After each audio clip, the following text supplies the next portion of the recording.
Hello everyone, this is Zeeebo and welcome to today's AFK journey video. So for today's AFK journey video, a brand new season comes a brand new Supreme Plus and Mythic Plus priority guide with regards to the current meta. So this list have seen some major shift with regards to the changes because there are a lot of brand new powerhouses as well as old units getting their power ups in the Supreme Plus queue, which made them a lot more viable and you might want to upgrade them because of the potential S Plus upgrade.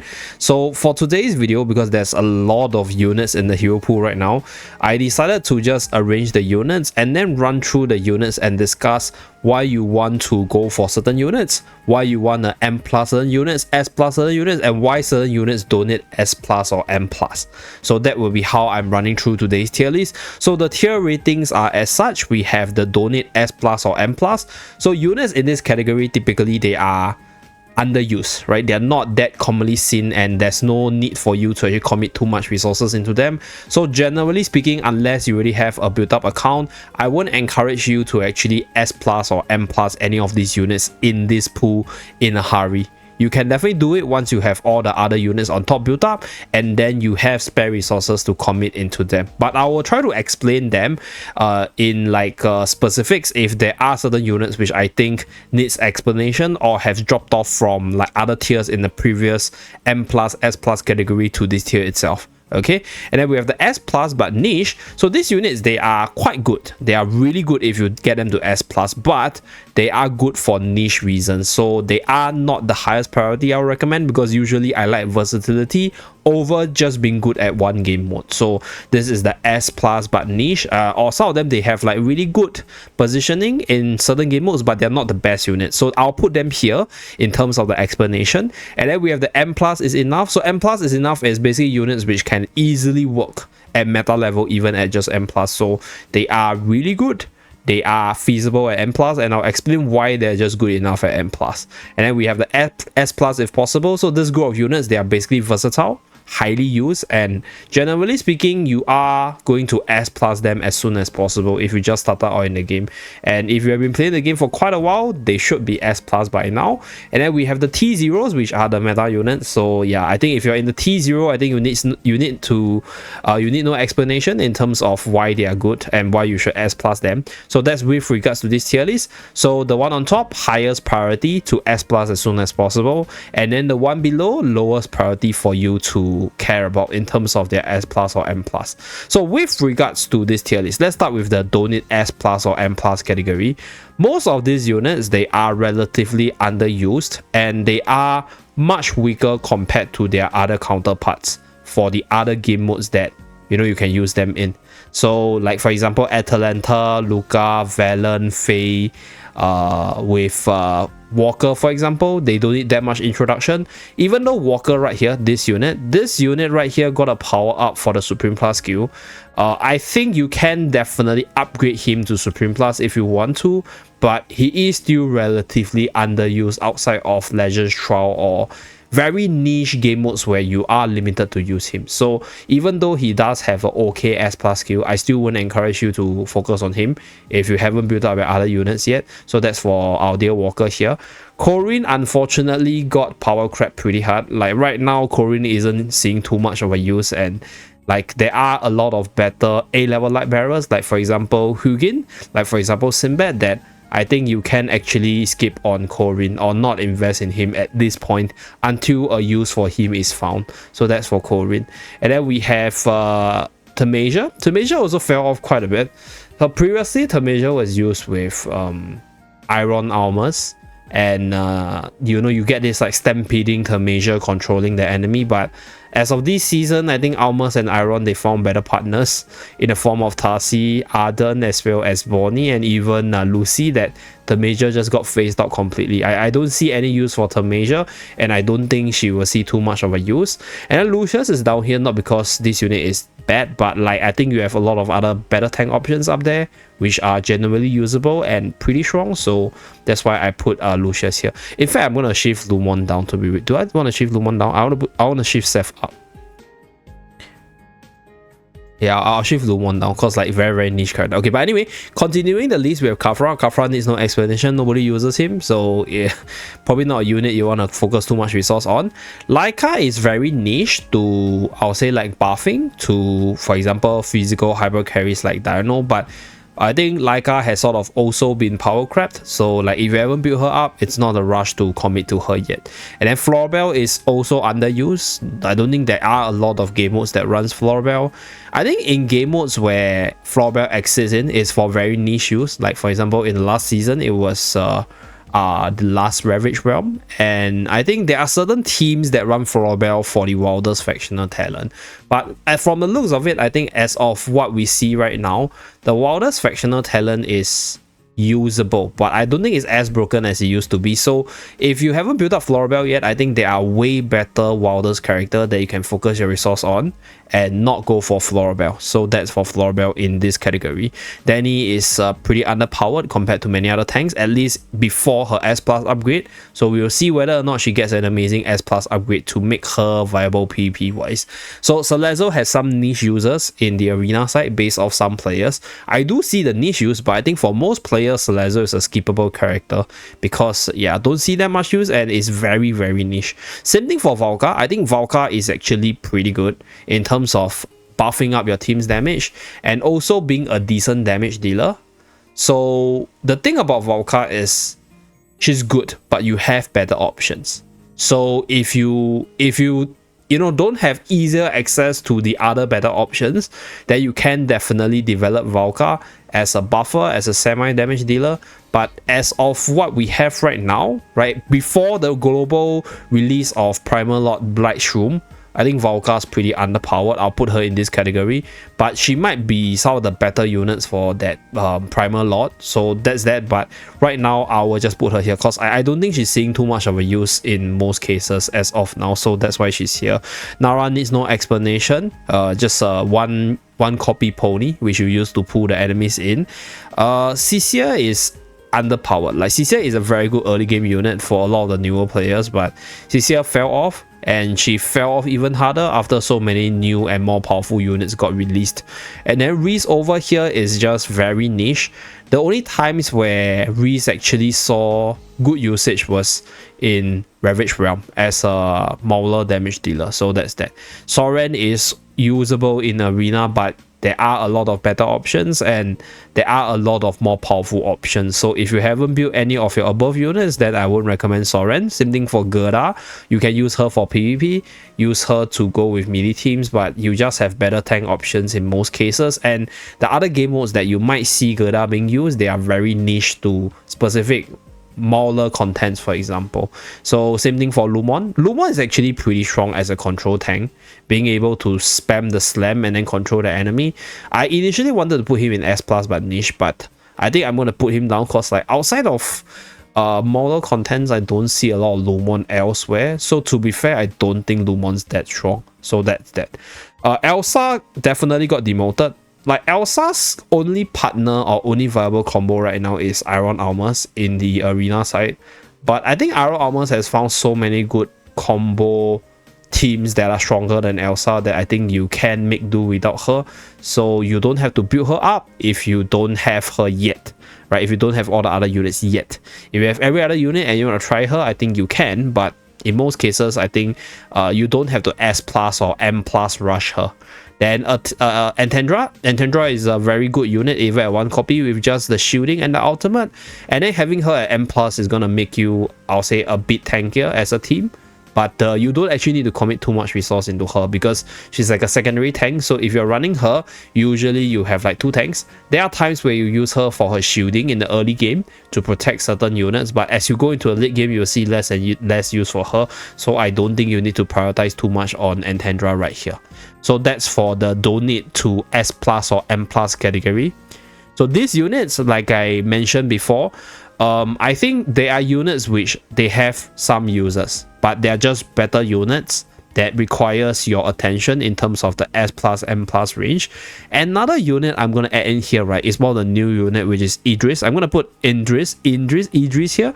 So this unit has never seen too much of a use ever since its release, and I think this unit is probably gonna see use if there's a team combo for him, but not as of the recording of this video. As of the current meta, he's pretty underused. So if you're new to the game, don't need to commit too much into him, because there might be better units coming that could just easily overthrow the meta, right? So that's for the Indris here. And then for Kulu, another new unit, I'll put her here. Okay, so I'll explain about Kulu later on. So that's for the donate to S plus M plus category. Now for the S plus but niche, so these units, they have very powerful niches that is really good. Like, these are actually good units that you want to S plus, but just know that if you S plus them, oh wait, I'm going to put Syra on top. Okay, so Syra is actually very versatile, but S plus, right? If you S plus these units, then what this means is these units will be very confined to one game mode, mostly either PvE side or PvP side. So it's like just 1 or 2 game modes, right? Depending on what they're good at. And they are strong, but then if you have limited resources, you should go for the units on top, because they are of the higher priority to get their tiers up in terms of versatility and power level. So that's with regards to this tier. Okay, so for this one we have Dino, Barrow, Dan, Quaranaya, as well as okay, Kulu is actually fast, but I like Skalita. Okay, so this 5 Celestial Hypogean unit, they are actually really good, but they are more skewed towards the PvP side.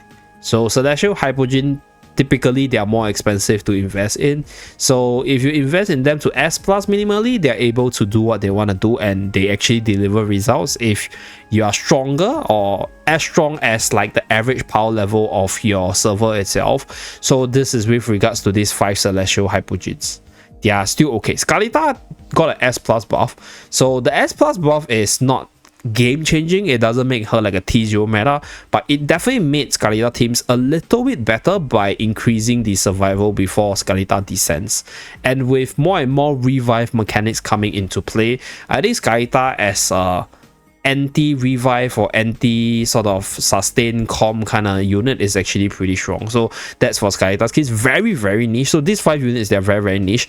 If you want me to rank in terms of power level, if we go by the strongest to the weakest, right, in terms of the S plus, Dan at S plus is insanely good in terms of the PvP side, because having more tiers on Dan make you like get more stats of the Paragon, but Dan's full stat is basically unlocked at Supreme Plus, because you just need him to prevent the ultimate from the opponent, and then I think you're good to go, right? You just need to keep him alive as a tank, which is manageable if you have other sustain, and then you're good to go. So that Dan is pretty much, I'll say, like a really good S plus tank for PvP. Cryo is very strong if she gets off the ultimate, but as a carry, I think she needs a lot more stats. If let's say your opponent is Paragon 1, Paragon 2 versus your Supreme Plus Karanaya, she might not be able to carry you as hard. Whereas for Dan's case, your carries can be Paragon tier, Dan can be S plus, and I think you can still deliver with Dan. So that's why I think Dan is the strongest. So same thing for Dino, same thing for Barrow. They are carries which are relatively stats reliant. Same thing for Skalita. So this is the rating. Okay, Skalita's very, very niche, but I guess maybe better than Dino. Dino's, oh my god, Dino got power cracked by a lot of the really good hyper carries. So last unit is the new unit Kulu. So Kulu is good for AFK stage as well, but the use of Kulu in AFK stage is usually for her wall ability. So if I were to consider that, I think I will actually put her as donate S plus M plus. But Kulu in PvP is also really powerful. So if you do intend to use Kulu in PvP, you will need to at least S plus her for sufficient stats to become a decent DPS on the physical side. So that's for Kulu. Okay, so I'll put her here. I think she could be better, but I'll just put her here based on what I observe. So Igor is a lot better in the current meta because of existence like burst units like Atalia, which has a hard time against Igor. And Igor in general in PvP has, I'll say, like more elusiveness, because he's one of those premier, very hard to kill, jump around, annoying unit. And this season's factional talent isn't very broken, isn't very like immune, inbound, conceal kind of power level. So Igor's annoyingness is something which sort of stays around because of the lack of this annoyingness in the factional talent. So I think PvP wise, Igor is very good. counters quite a few, I'll say, like burst comms in general, and has a very good matchup against one of the strongest unit in PvP, which is Atalia. So that's for Igor. Sylvina can be S+, so you run Sylvina in assassin comms to burst the opponent down.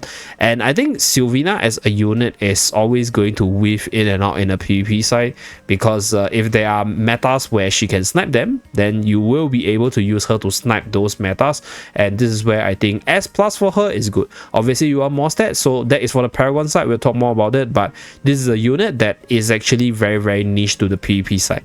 So that's for Sylvina. Viperion, okay, I'm gonna tell you what, I'm gonna put down Viperion down here.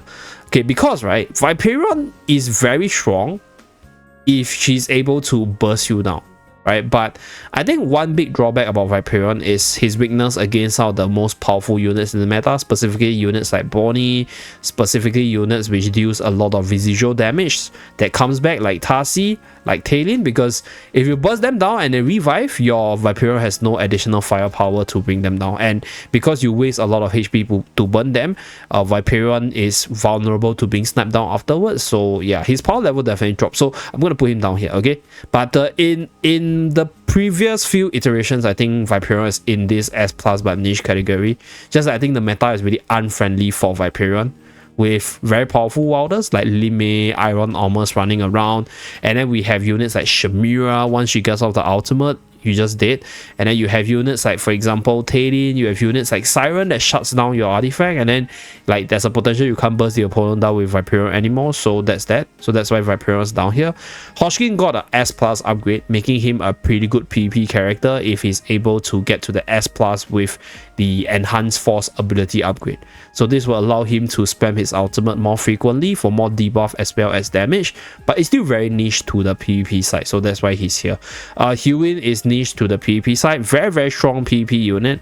Outside of PvP, there are certain users for Hewin if you need a very powerful healer with damage reduction, but in most PvE contents, I think it's always going to be like the Smoky Coco Hugin kind of concept in terms of the support side. So that's why I put Hugin here. S+, very powerful in the PvP side, but very niche. So Bryon, niche to the PvP side as well in terms of the current meta, mostly used as a Iron partner piece to prevent any snipes from Lily May right here. So insta ultimate, Wilders can give you that Wilders factional talent proc. So that's one way to use Bryon. And Bryon himself is actually okay as a damage dealer as well. So I think if you want to build him up to S+, it's viable for the above mentioned reason for the PvP side of things. So Vala S+, but niche because this unit is only PvP centric. So she's able to carry you in some PvP games, but I think she's very limited to just PvP game modes right now. So that's why I think we are just gonna put her here. Okay, so that's for Vala. So the next unit is Kellan. Kellan is, I'll say, a mix between PvP and PvE. I think you S+ Kellan if you don't have a better tank option.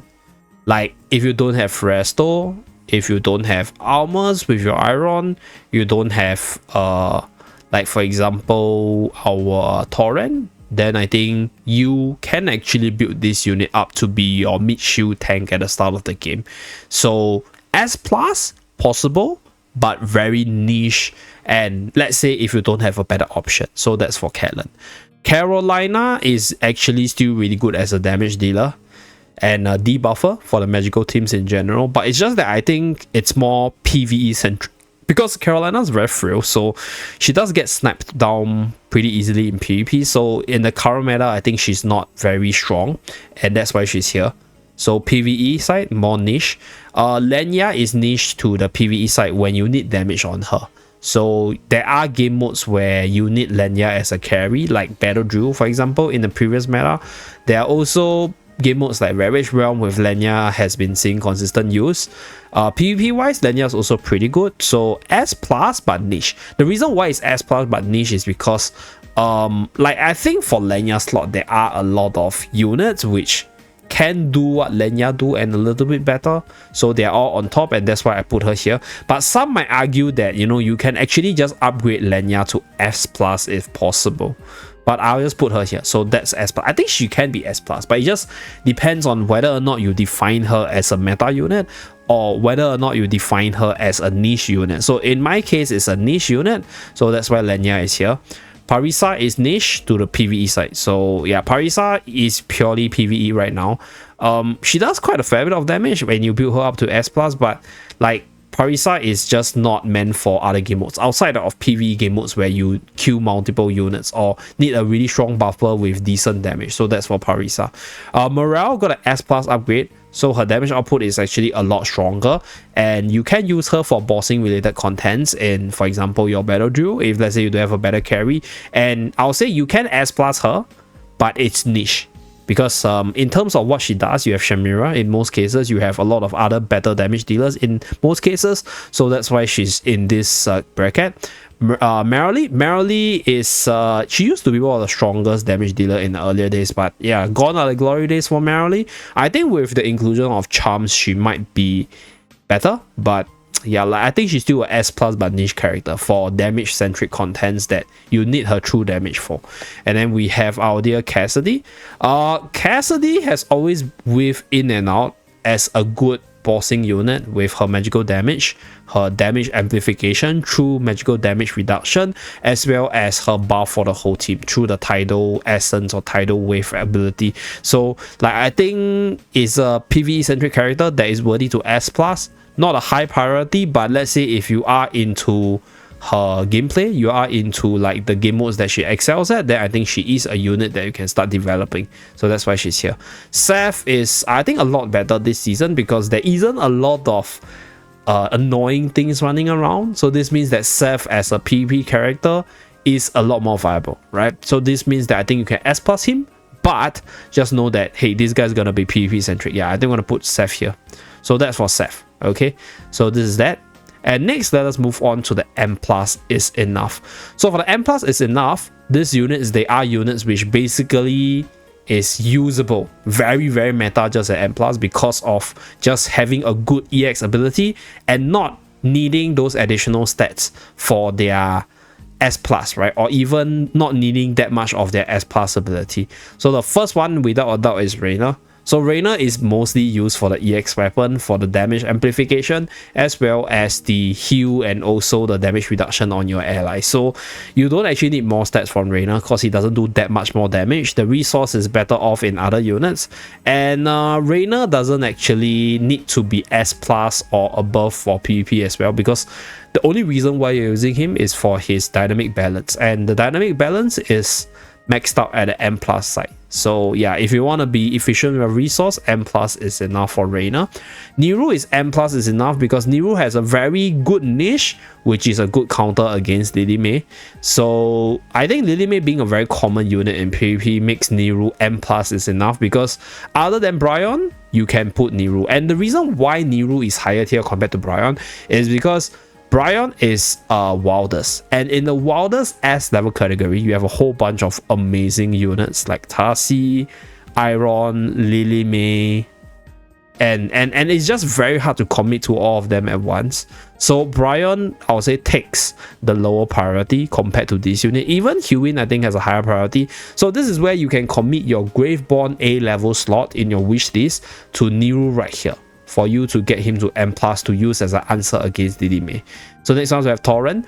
Torrent as a tank probably wants stats to survive better, but ironically, Torrent is a unit that can retaliate damage. So having lesser stats allows him to take more damage, and then maybe his ultimate can actually win you some matches. So Torrent is a tank which I think is still usable. Not the best right now, but I'll say for Torrent's case, I think M+ is more than sufficient. Unlocking his EX weapon, having sufficient stats to survive, and then linking himself to another ally to soak damage for them is good enough at M+. So that's for Torrent's usage. So Rowan, very good AFK stage pushing unit, has always been a good energy accelerator. With the inclusion of Hugin, I think Hugin Rowan is a very good pairing for PvP as well. If you want to use him for PvP, you need more stats. I think he needs a lot of stats to survive, and if not, if you're just using him for the AFK stage push, I think M plus is more than sufficient for the super potion in most cases.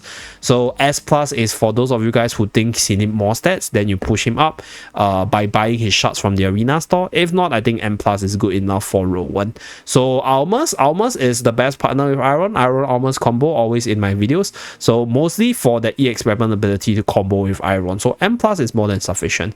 And you actually want Almas to die quickly to go into a 3 form for the enhanced control and shielding. So M plus is actually one of the very nice middle ground for Almas. And then if you have more resources, I think S plus is okay for additional stats for PvP, right? Paragon is for those of you guys who have a lot of resources to bump it up to PvP goodness to get him to the by getting him to the Paragon tier. So that's for Almas. Damien's case, I think Damien with EX weapon for the haste buff is honestly enough. I don't think you need S plus. S plus does give you the enhance in the blind, but Damien, honestly speaking, with EX weapon is already good enough. Having more tiers means more heals, but I think Damien is more of an enhancer, more of a buffer with disruption and a little bit of everything, and just being a zombie body than just being a healer, right? So like, to be honest, a lot of his abilities are not that stats reliant. Like his EX weapon haste buff is a constant value, his blind is a constant value as well. The only part where there's stats relevancy is the damage output, right, as well as the heal values. So if you feel that, hey, you need more heals, you need your Damien to do more as a damage dealer, then I think you can bump him up to the S plus if possible. But to me, I think if you are new to the game with limited resources, Damien at M plus is more than sufficient. So that's for Damien. Lawson, same thing. Lawson is good enough for that chain enhancement on the EX weapon. I don't think you need more on him. So you only bump him up if you actually use him a lot and you just want more stats on him. So that's for Lawson. Satrana, okay, Satrana has a very, very good niche, and that is the reduction in the vitality of the opponent. So this ability and also the good synergy with a very good unit in the T0 category known as Bonnie makes Satrana a lot more viable compared to my previous tier list in general. So previously this unit is definitely down here, but I think with regards to the current meta itself, she definitely can see some use in the PvP side, on the offense especially, with all these different magical damage dealers that are really strong in the meta right now. So I can say you can put her to M plus for the sufficient stats for like burns from her Ignite Passion, and also the magical reduction onto the ally with the M plus ability for PvP side. So that's for Satrana. Brutus, to be really honest, Brutus is mostly used for the 5-second inbound. I guess we're gonna put Brutus down. Yeah, like, okay, so initially I put Brutus here because like I do think that Brutus doesn't actually need that much on the EX weapon nor the S plus ability. But then again, I thought about it. I think a lot of Brutus can just do really well at the lower copy. So I guess you don't even need M plus for him. So that's why I'll put him down there. Like I mentioned, units in this tier, they're not necessarily bad, but it's just that you don't actually need to commit too much to them for them to work, or they're just not seeing too much use. So that's that.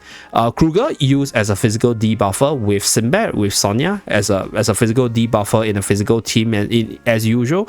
So I think this unit sees some niche use here and there, and it's a unit which is, I'll say, sufficient at M plus. So you just need to unlock the EX weapon, have sufficient stats to survive, and then debuff the enemy, and you're good to go with Kruger. So next one we have Coco.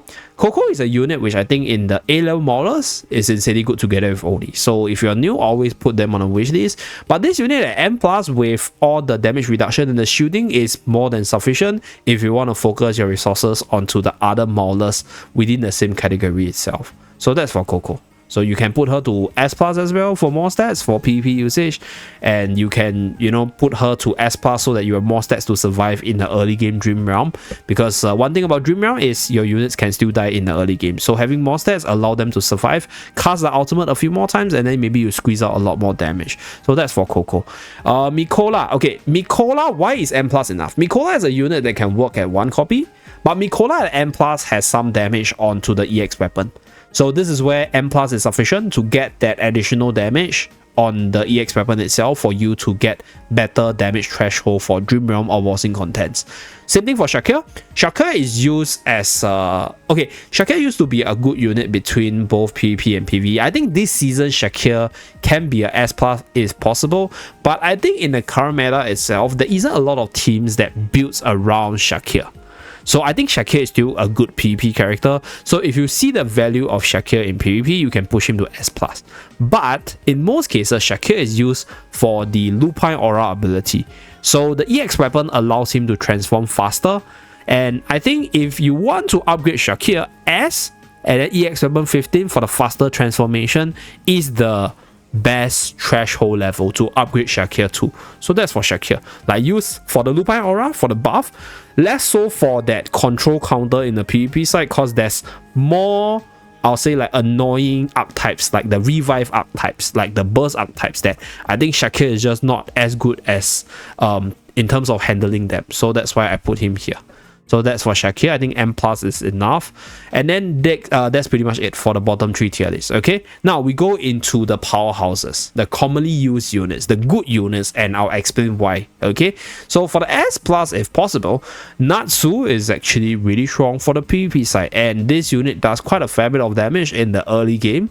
Unfortunately, I think he's no longer in the banner, so if you haven't S+ him yet, let's hope that he might be able to come back, or maybe the rental system can do you some justice to allow him to allow you to build him up. I think him in PvP is actually pretty okay. I've seen a lot of teams and a lot of players run Natsu, and the moment Natsu releases the Dragon Breath, yeah, you're able to kill a lot of people. So as of the current meta, if you're in a newer server, I think Natsu is pretty strong and is a S+ if possible for PvP. You can also use Natsu together with Iron with the Lightning Fire Dragon mode for the control and damage. So I think Natsu has certain flexibility. But talking about the Iron Armors combo for PvE, Lucy right now is a powerhouse in that setup. So you have this like double whirlpool, Iron Armor's control pool, Bonnie with the AoE control to just root the enemy in place, and with early game being so focus on having AFK stage pushing power, I think Lucy is definitely a S+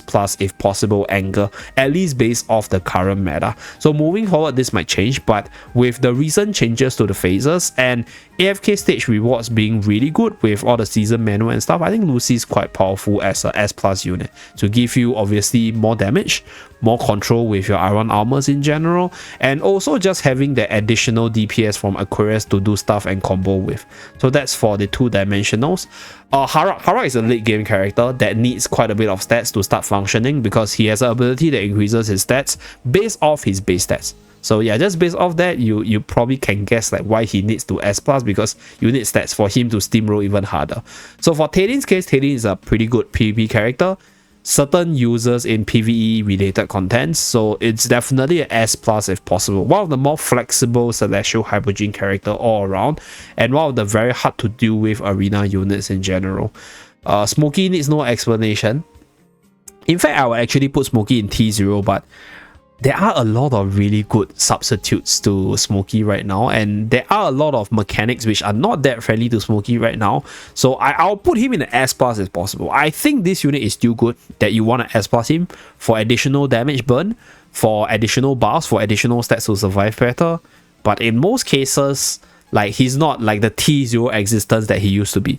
On the AFK stage side, even if you don't get him to S+, he can still work, right? You just need the EX weapon. So that's why it's hard to actually group him in T0, because I think for T0's rating itself, I'll put units which are just so good, which does the job like amazingly, and then you have no replacement for them, right? So that's with regards to the T0 side. So Smokey, I think if you want to argue, I think I can put Smokey upwards, but I'll just put him here. Like, I think it's the same thing. It's just that, like, I don't see Smokey as the T0 existence that he used to be. But I guess he's still really strong, so it's a very subjective one for this unit. But yeah, just S+ him if you can. I think he's one of the better S-level maulers right now. So Odie, even though has been power crept by Shamira in terms of the magical damage side, I think it's still really good for the insta-kill, for AFK stage push, for your PvP, right? One of the units that can deal with a lot of the revive shenanigans. And I think Odie as a unit with insta-kill and damage built up will always weave in and out in terms of the performance as a DPS. So that's with regards to OD in terms of the S plus if possible category. So next one we have Hugin. Hugin turns out to be really good this season, right? The faster shield generation, the damage reduction that the S plus skill is able to provide, the attack buff as well as the control immunity that the EX weapon is able to provide makes Hugin a really good shielder this season. So I think with the charm enhancement he could be even better, but this is a unit that's looking like a S plus if possible for PvE and PvP usage. So Sinbad I think needs no introduction, Sonya as well. They are the two most free-to-play friendly S plus recommended combo variant because they are used for all the physical based teams, for all the physical based Dream Realm characters because of the combo potential of Sinbad with other units, as well as just Sinbad doing a lot of damage when buffed up by Sonya, with Sonya also being able to do damage and buff up other units. So that's for these two. Siren is S plus if possible. You can use Siren mostly for PvP, and there are certain AFK stages where you run Siren for the Gravitic Requiem to pull all the enemies to reposition into your Smoky ultimate. Okay, screw that, since I'm talking about Smoky, I'm just gonna put Smoky on top, because like I think about it, on the AFK stage side, I think Smoky is still insanely strong, one of the no replacement units, so I think Smoky is T0. So I changed my mind, put him upwards. And then for Ludovic's case, one of the best healer in the game right now, burst heal, right, and does a lot of damage against endless bosses with the HP percentage based damage. So yeah, I think if you want a unit that you want to build up to prepare for the future, Ludovic is the way to go. Okay, Arden this season actually became a lot better, especially in the early game with AFK stage push being a thing, because Arden having the insta route sometimes might be much better than Tasi, because Tasi requires quite a bit of build up to get to the ultimate, to get the control going, whereas for Arden's case you just get like the route instantaneously when you get your Iron Armors combo off onto the enemy. So that's why Arden is S plus if possible, and then that's it for the S plus if possible. I think for these units they are very safe bets for S plus. I think they will always be of some use somewhere, and I think generally speaking I would recommend them, especially for the non-dimensionals, for you guys to try to get them up, right, to take time to develop them. For the dimensionals case, I think they're no longer in the banner, so if you haven't gotten them, unfortunate. But in the earlier servers, I think Natsu is dominating arena based on my understanding, and then Lucy is obviously dominating AFK stage push together with the Iron Armors combo. So these are the two dimensional units. Now moving to T0, I'm not going to spend too much time on explaining why they are good, because I think you guys probably seen these units before, but we're just going to briefly discuss about why I put them up there. Okay, so Atalia, best in PvP. This is a unit which you build teams around her. She's able to beat units of the higher Paragon tiers, and she's just really strong in PvP. There's a lot of combo synergies.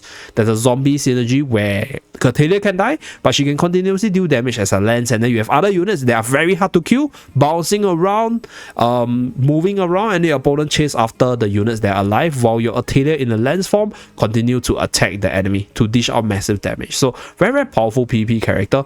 I'll put her behind, because like she is strong, she's T0, she's S plus if you can, but she is also very flexible in terms of team build in the PvP side. You can build her with Iron Armors combo, you can build her in like Assassin comp, you can build her with Dahlia, with your Celestial Hypogean. So she has a lot of flexibility, but just take note that Atalia is strictly a PvP centric character. So this character over here, PvP centric. Okay, now for Fresto and Twins, I think they need no introduction. Best tank, best support in the current meta game.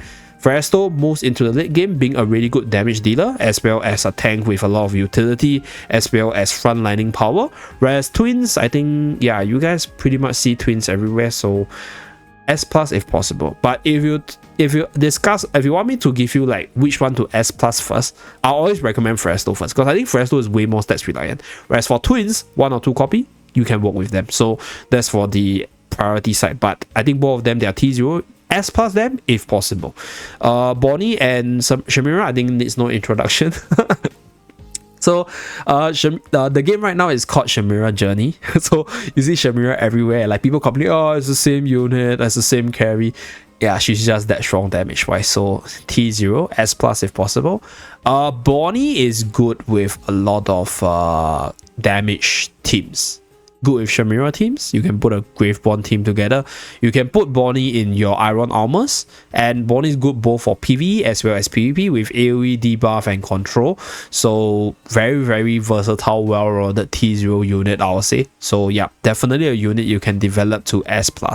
Tarsi is very powerful both on the AFK stage push as well as the PvP side. The only thing that Tarsi doesn't do well is damage. So that's that, but like AFK stage, you use Tarsi for the Tarsi jump, Tarsi disco, right? So you slip the enemy, do a lot of damage to them, and then you win the fight from there. Pheromone is the best damage dealer on the Wilder side, true damage centric, and also I think one of the stronger DPSs in the meta. I think second to Shamira. Yeah, I can safely say either it's Pheromone or it's a Talia. I mean, in terms of damage, okay, I think I'll put Pheromone. Talia is more PvP centric. So PvE wise, I think Shamira is definitely hands down one of the strongest, and then Pheromone I think is like second or third. Yeah, like the only one I think that can beat him might be Odie, if Odie has enough time to build up. I mean, there are other units which can potentially beat Pheromone stand alone. Sinbad can't. Sinbad is a unit that needs the support of other units. So I think Odie and Pheromone, yeah, like this too, but I think Pheromone is just a lot stronger because Pheromone not only has true damage, has AoE damage, but also anti-heal. So you can also run Pheromone in both PvP as well as PvE to deal with those very annoying sustain units or sustain combos going on. So that's for Pheromone. Iron, I don't think needs any introduction. Iron Armors, Iron everywhere. The only game mode that Iron is not good is same as Tarsi, Dream Realm, boss-centric contents. But outside of that, they are everywhere. So yeah, just pretty good unit. Lily May is a unit which might not be seeing that much use for her damage. But Lily May as an ultimate canceller, as a really good PvP unit with a lot of elusiveness, is still very valid. I'll put her in T0 because you can use her for your bossing contents as well if she happens to be your strongest unit and gives you the most damage based off having more stats. And at the same time, being a very unique unit with the ultimate cancelling ability, I think she will remain valid for quite a bit until you get a new unit that does her job in the meta. So that's for Lily May. And then Smokey, I explained. I decided to move Smokey up because there's no replacement for Smokey team for the AFK stage push. But in general, one of the stronger buffers, damage dealers with heals built into the kit in general. So yeah, that's pretty much it for this Mythic Plus and Supreme Plus priority guide, where I break down all the units which I think you should S+ ASAP, and M+ is sufficient, and those units which, you know, there's no need to rush into them. So that's pretty much it for this video. Thank you very much for tuning in, and I'll see you guys again in my next video. Bye guys.